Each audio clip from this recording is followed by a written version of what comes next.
This is Pulse of Africa, the face and voice of Africa.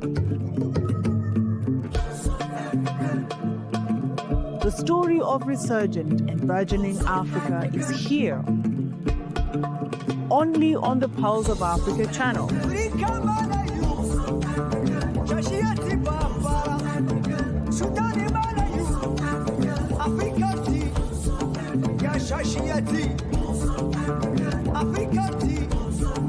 Pulse of Africa, the face and voice of Africa.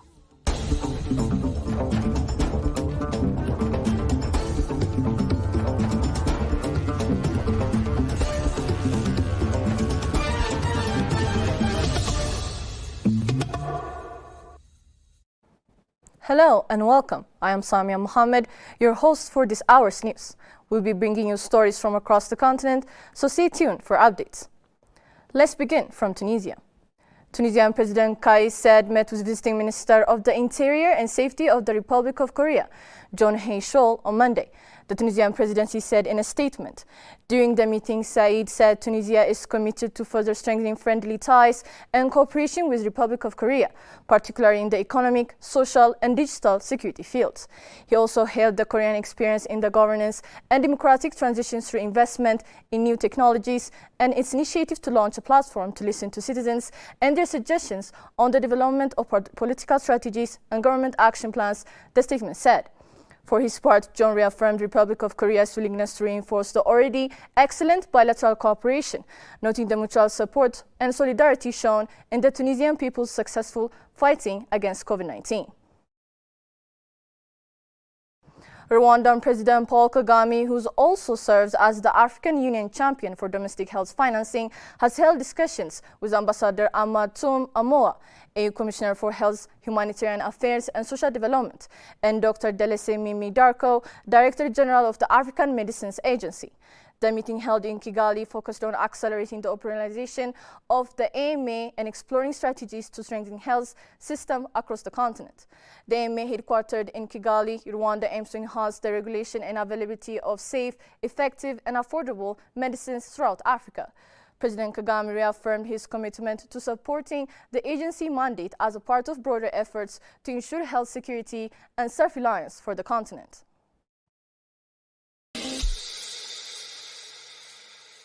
POA, the Pulse of Africa. I would like you to follow POA, the Voice of Africa. This is the face and the voice of Africa. We want you to watch this all the time. The Voice of Africa. Stick with it.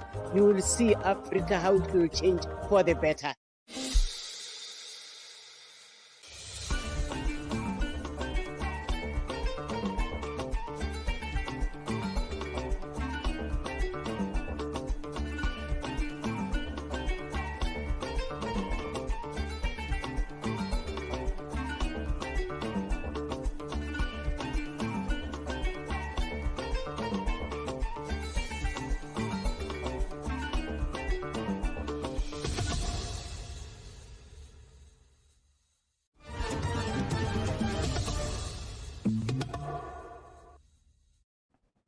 Africa needs initiatives like Ethiopia's bold and visionary homegrown economic reform in order to realize the continent's inclusive growth. African Capacity Building Foundation Economic and Social Governance Head Pugwende Rodolphe Bonsi said.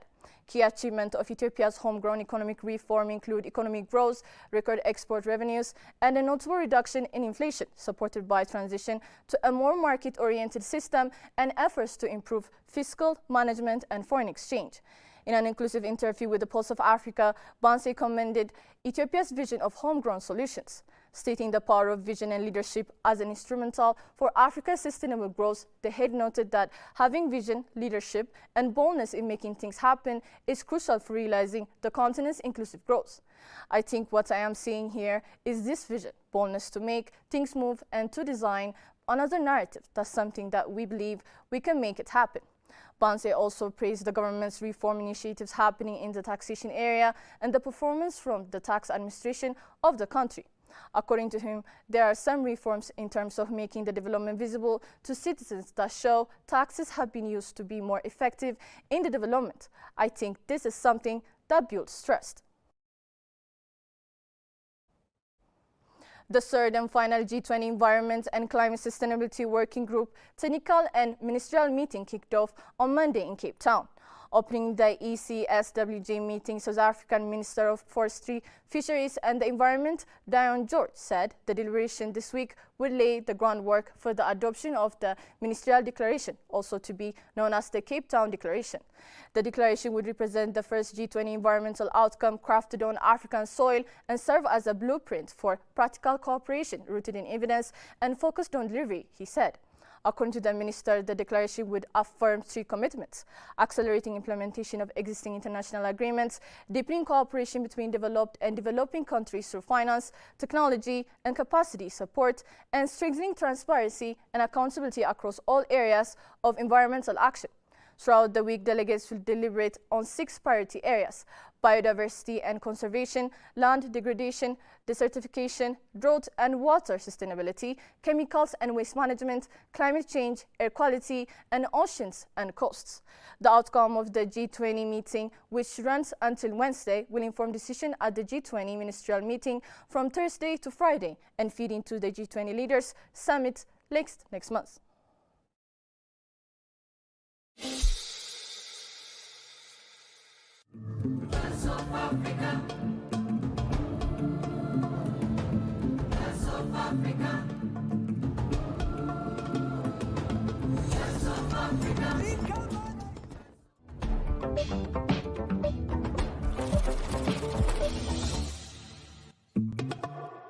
Now to business news.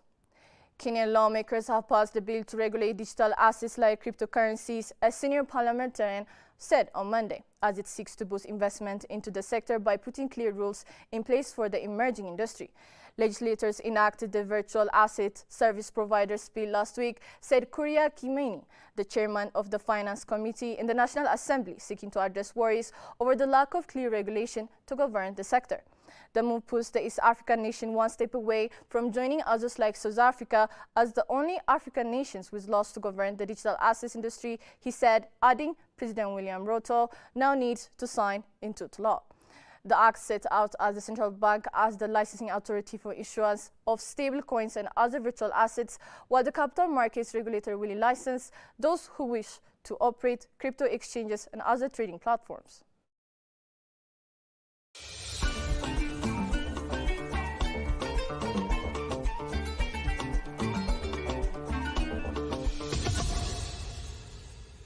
Finally, the African Development Bank urged development partners to reimagine development financing as strategic investment rather than aid. This urgent appeal was made at the 70th replenishment meeting for the African Development Fund in Lusaka, Zambia. Dr. Sidi Ould-Tah, president of the African Development Bank Group, emphasized this replenishment is not about aid, it's about investment with measurable returns. He highlighted an ambitious framework where each donor dollar is projected to unlock 2.50 cents in additional capital, leveraging private capital and co-financing. This investment, he asserted, will build resilience and prosperity across Africa. The African Development Fund is the concessional window of the African Development Bank Group. It provides grants and low-interest loans to 37 eligible countries, serving as a vital support for these nations. Next, let's take a look at the current weather forecast.